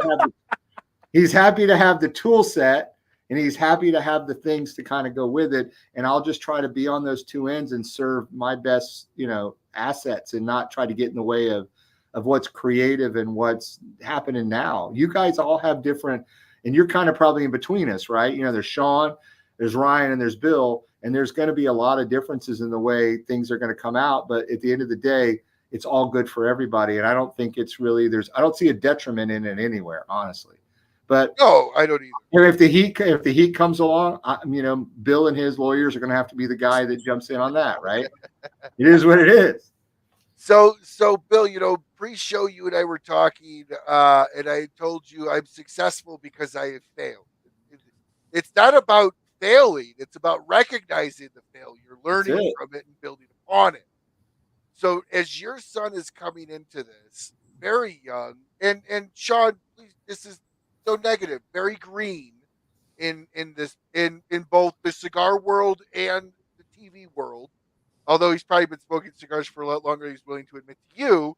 But either way, how hard is it for you as a father, and how much rope are you willing to let Sean have that failure and grow through that? And let me ask the question a different way. Are you willing to let Sean fail and learn, like I'm sure you have throughout your entire life? Most of us have. Or are you more apt to kind of stop that and direct? Does that make sense? No, it's a perfectly good question. One thing that Sean can probably repeat, and I could start saying it from the beginning. The beginning is, I said to my boys about 2 or 3 years ago, because I'm 61 now, and I said, guys, when I get to about that 63, 64, 65 age, my time's going to come when I owe Mom a lot of years that I've been spending a lot of time working. I owe her the last 20 years of our life. I spent 20 years being a kid, 40 years working my butt off to be who I am. And I'm going to spend my last 20 years partying the best way I can, because I want to enjoy my life a little more. And I took a lot from my family. They didn't get a lot of dad time. I gave them a lot of dad time, but here's what I tell my boys. And I would say this to anybody on here.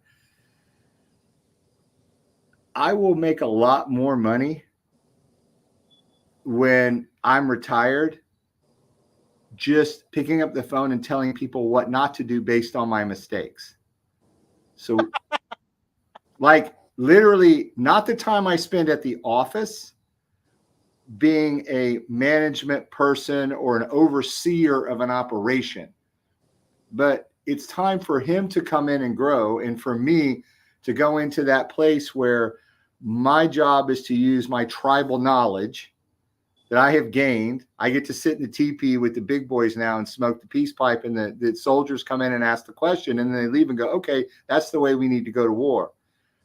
That's the value that I tell my kids is I'm going to make a lot more money being that guy who just tells guys who are trying to do what I've done in my lifetime, understanding the things that they need to know, because those mistakes that I've made, just as you pointed out, Ryan, that's the value. That's the best thing I can give them. After that, it's not that he's on his own. He's never on his own because he's got everybody in the community, but they're going to learn their ways. Things are going to go, they're going to be good days, good waves, bad waves. Right.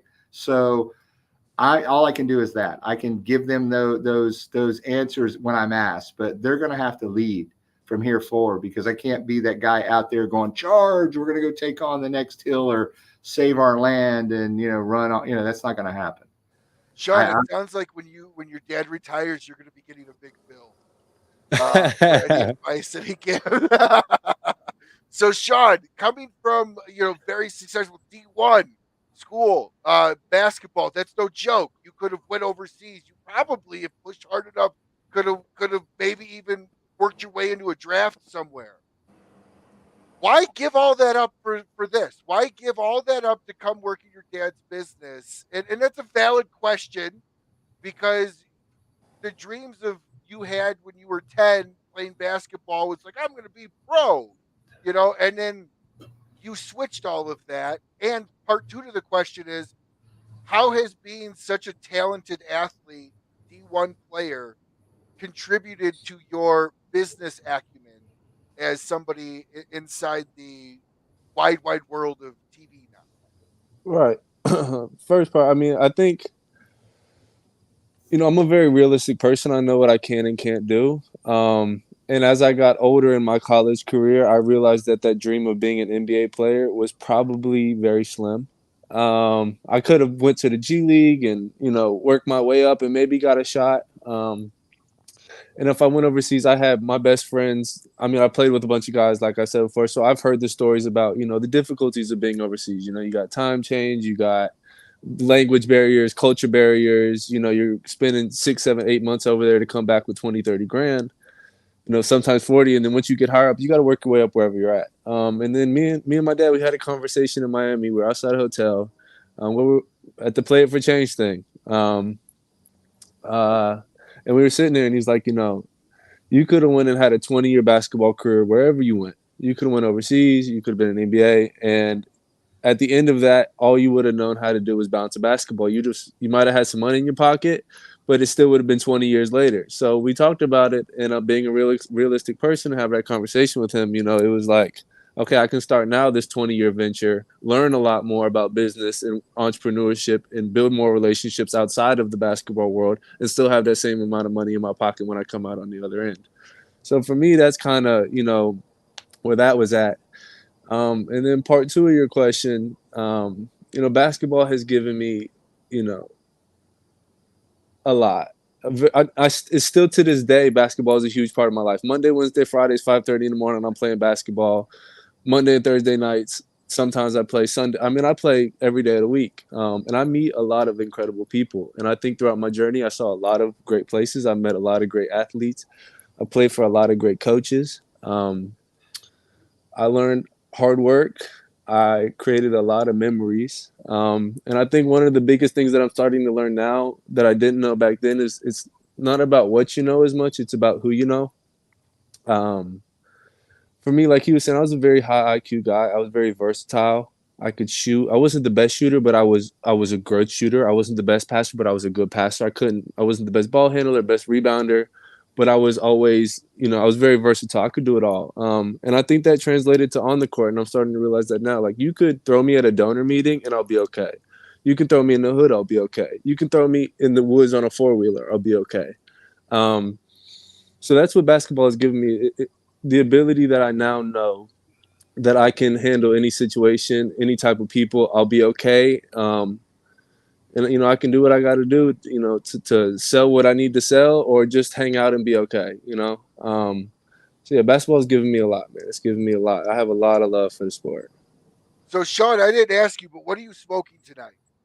I'm smoking the Cayman Cigar Company, the Mariner. I actually picked a couple of these up when I was just in the Cayman. So very good cigar. And what are some of your top brands that you like to smoke? I actually wanted to give a shout out to these guys right here. Guajiza, what do they call it? The guys from Sarasota? It's Guayera. Yeah, I don't even know how to pronounce it, but man, he's a former Cuban roller, and his son took over the business, and he just really gets some really good product together. He's pulling it, he's been pulling it together in his own blends, and he's not really well known, but it's something we've enjoyed in the area because we've watched their company, just incredible product. It's really pretty. They're good guys, and they're a small group that's trying to come up, and we just kind of latched onto them, and we just enjoy their product. So they're good guys. Good. So Bill, one of the questions that I've been itching to ask you, and everybody that watches my show knows that I have a very, very heavy mentorship theme that runs through it because I'm a firm believer that kids, I say kids, guys like Sean in his age bracket, even my own, don't believe that somebody can know more than them, right? And that don't believe that learning from other people's mistakes is often more valuable than making them your own. It could mean end of your life. It could mean end of all of your financials. It could mean end of your marriage, everything, right? Mm-hmm. So as coming from somebody that I know in your life has had tons of mentors, probably incredibly wealthy to not very much value to rub together, and you've learned from all. So anybody watching, what is your opinion on having a mentor? But I want you to start with this. I want you to define what a mentor is. And Sean, because I know your father's a mentor for you, I want you to define what a mentee is. To start off with, I've been around since Sean was very young, a lot of kids, because one of the things that was the mission for myself and my wife beyond cigars was really trying to help the kids to get better. We took them all around the country. One of the things we learned about local sports was local sports. And we figured we could load them all. Mama Mobley would load them in the Odyssey van, and I would put them in the truck, and we'd always have 10 kids, and we would take them around the country to learn to play other kids. The one rule that started out that we gave every one of these kids, and we made them repeat 5, but I'm going to give you the number one rule, and it's related to mentorship. And my wife still gets calls today, hey, Ms. Mo, what do you think of my new girlfriend? You know what I mean? These are guys, they could be making millions of dollars, or they could be guys overseas who are working really hard. She really gets the girlfriend questions, things like that. But this was the one thing that we said to all of them. You get what you give. That was rule number one. What's rule number one? You get what you give. So therefore, I would say in my, if I were to say the number one thing that I can rely on that they'll all know when I'm in the box, and, hopefully there's a few of them visiting me at that moment, that last moment. The one thing I left them with was you get what you give. And therefore, it doesn't make a difference. It was effort, love, contributions back, to those who you continue to mentor. this was a thing that I learned from all the coaches and the kids, and that was something we instilled in all of them. And I think that that's the number one thing. And the rest of it's the semantics of what you do. But you, number one, give what, get what you give what you get what you give, and get what that's it. That's the one thing I can say is above all, you get what you give. And that, I think, is the mentoring aspect of where we're at. Everything else was time and effort and money that kids will never understand. Your young daughter probably will never understand what it was like to be a parent until she's a parent. You melt. You melt. She curls up. You melt, right? I had boys, it was like, hey, man, it doesn't make a difference, where your friends are or who they are. You're going to wind up with 5 on your hand. They're going to be your friends forever. But the people that were the players and the kids who all went through this, and there was, damn near 100, they all will tell you, you get what you give. So a follow-up to that is, what is a good way to pick a mentor? And does a yes man, part 2 to that question, does a yes man make a good mentor? To me, no. So how did you pick your mentors? My mentors were contributors to my life, not just financially, but everything from, the first guy that, this is going to sound really bad because I'm going to come out, but I remember just, in my age group, we were 18 years old. There was a guy that we used to rely on that was a severe alcoholic that was on the side of the 7-Eleven, right? But he would go in and buy us beer. Yeah, I know that. Right. So there's that kind of but at the same time, I remember going to the movie theater and the guy knocking on the van, and we're 16 years old getting ready to go in, and it was a cop, and he took us home and said, no, I'm taking you guys home because you were drinking beer. Then there's all the way to the, I call him Uncle Larry, who's really my mom's cousin, who, when there was times when I needed somebody to help me in my business, it wasn't just financial. It was like, hey, I will help you financially, but there was always a but, usually in the mentors. And if it was money or assistance or something, that but was the most important thing, because what came with that contribution of those people came a parameter in which they wanted me to see me do something with it of value. Oh, yeah. And that value could be many things. It could be how this is the way I do things. Listen to what I'm telling you. And so the second thing I think that I told a lot of these kids was, I'm going to be there for you regardless of what happens to you at any given time, not to bail you out or just to be that guy who will do things for you, but somebody who's going to have that but. And that but's going to be, it comes with you making a change in your life that's better for you. Doesn't mean it was good for me, but do something better than you're doing now.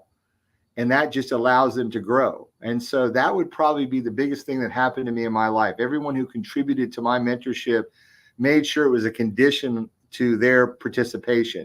The people who just were yes, man, or yeah, sure, or yeah, take this and do this because it's good for us.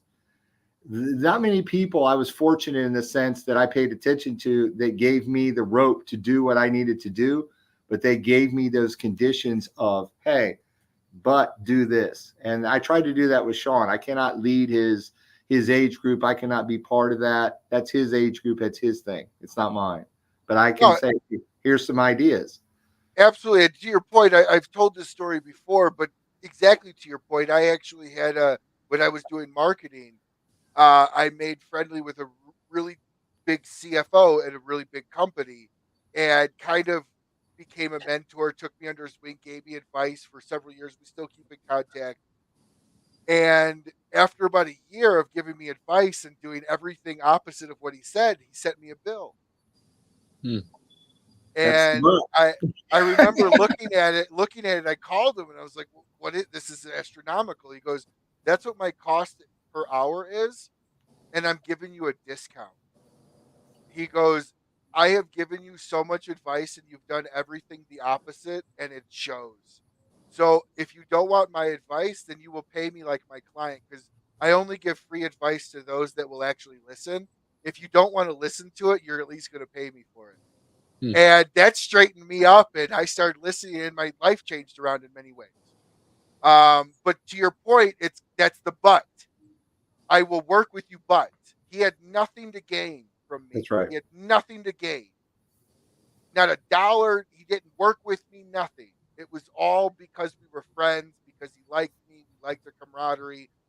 So to your point, a mentor is somebody you have to listen to, not listen to as in do everything, but at least make them feel like you're listening and including them into that advice. Would you say that's correct?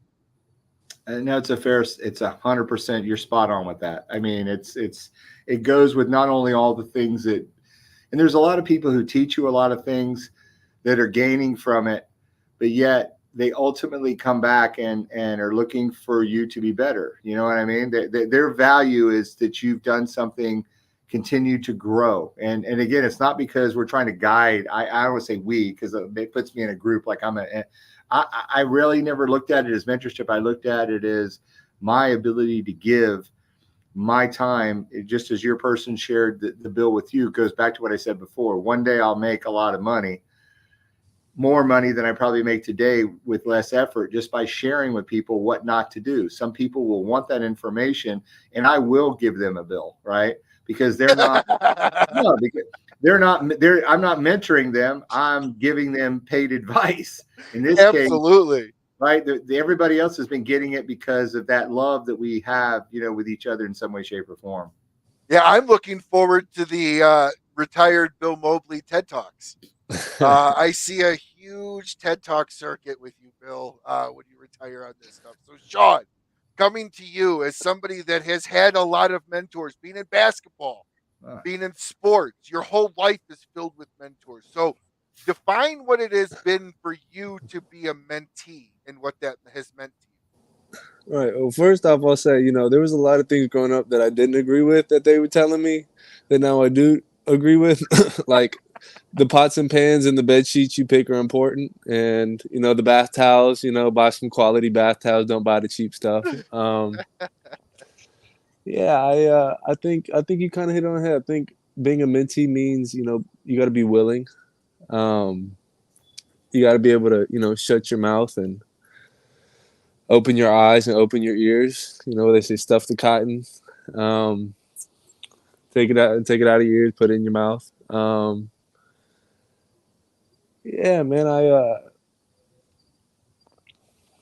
Yeah, him on the spot, Ryan. That's yeah. pretty good. No, Hey, you asked me hey, some really good questions. Yeah, I did not because I'm expect to come on I'm here. staring at the screen, which means I'm looking at him too, right? Yeah, being a mentee, I had.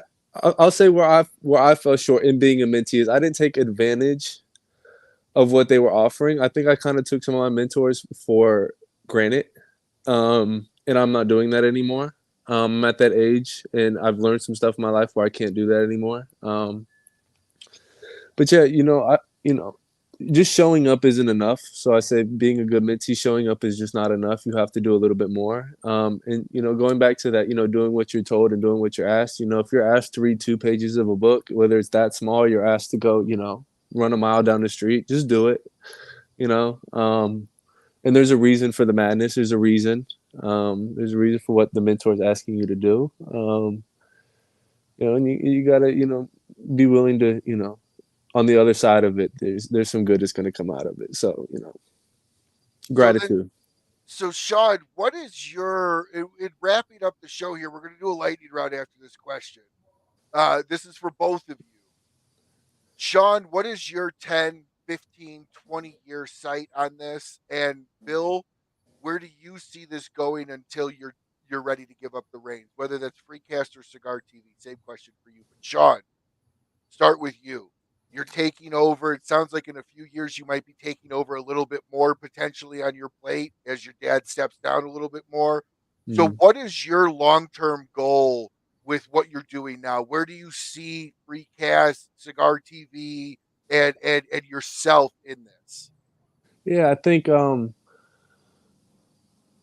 it's not only cigars. There is senior living. There is everything that has a category that could have a channel, you know, eventually I think that, you know, we can create those channels. And I think Cigar TV has the ability to take off. I think it has the ability to bring the industry new eyes, new light, new evolution, because I think it stayed the way for a pretty long time. So I think it's time for it to start changing. You know, for me, the 10, 15-year picture, I see myself traveling and doing production for a lot of these channels, going to events, doing production for these channels, meeting a lot of great people, going to a lot of great events. But, you know,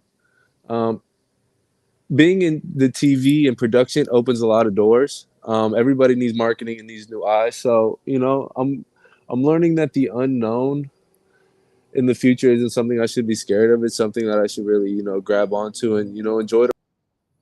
I'm only 25 and life just seems to be going faster and faster. So I'm trying to enjoy everything, you know, as it comes to me. You know, eventually I want to be on a boat fishing, you know, in the Keys or somewhere. That's, I mean, that's in goal. But yeah. Now Yeah. I do have one last question for you. This is something that you're probably going to experience throughout your career with coming in with your dad being the founder of the company. How do you get past the somebody that looks at you and goes, "You're only here because you're dad"? And that's a valid question. I don't mean that to be snippy or snotty by any means. Very valid, 100%. Growing up playing basketball, you know, I played with a lot of African American people where everybody, for some reason, when I was growing up, I felt like I had to be ashamed of like kind of getting handouts. So I would never ask for anything from my parents. I never wanted money. I never wanted anything.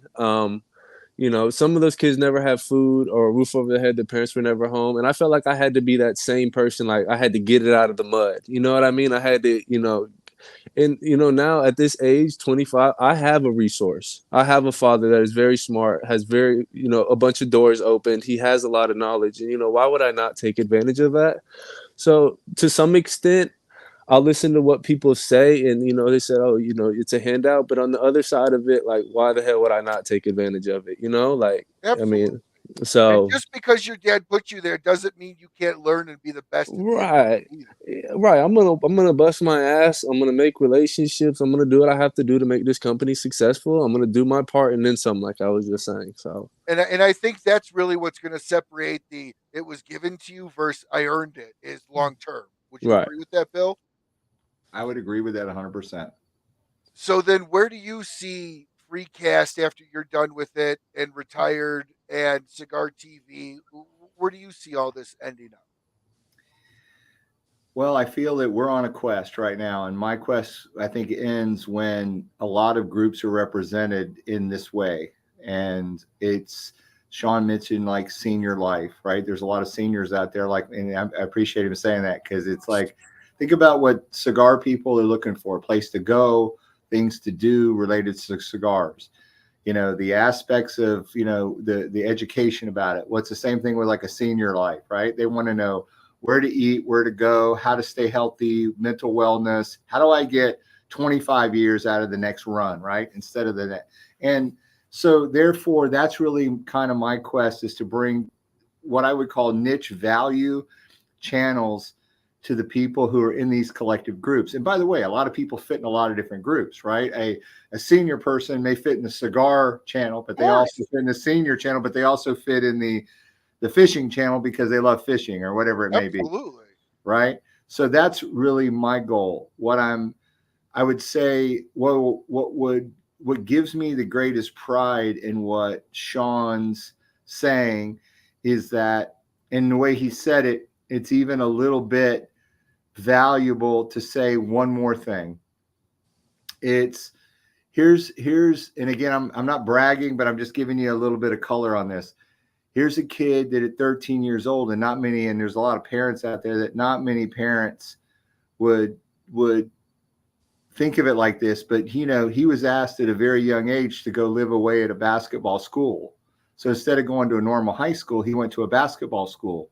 And Like a boarding basketball. It was definitely a boarding school. You can imagine a mother and a father, you know, and again, I'm not asking him to understand this now, but when he has kids, or, you know, you and your own daughter, if she has a special talent and somebody's, you know, people are telling you this, it's not just because of his height, his wit, his knowledge, his understanding, So when you release someone into other hands of others and you're a parent, that's the hardest thing in the world to do. And for Sean, has been living in these schools and boarding in these schools and going through the greatest basketball, high school in America at Montvert, and playing for that with the highest level of talent. While I'm bragging, realize what I'm saying is it was he gave up a lot of his childhood that would, where's the high school dances? Where's the this? Where's the that? He's on a plane flying around, and people would say, well, that's the greatest honor in the world. You're not with your parents, man. You're with somebody else who's mentoring and teaching you this skill.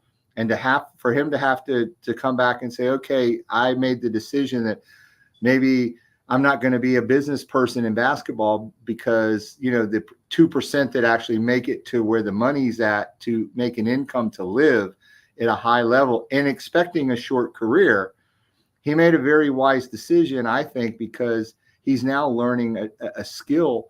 And he made that decision. It wasn't, we didn't say, hey, here it is.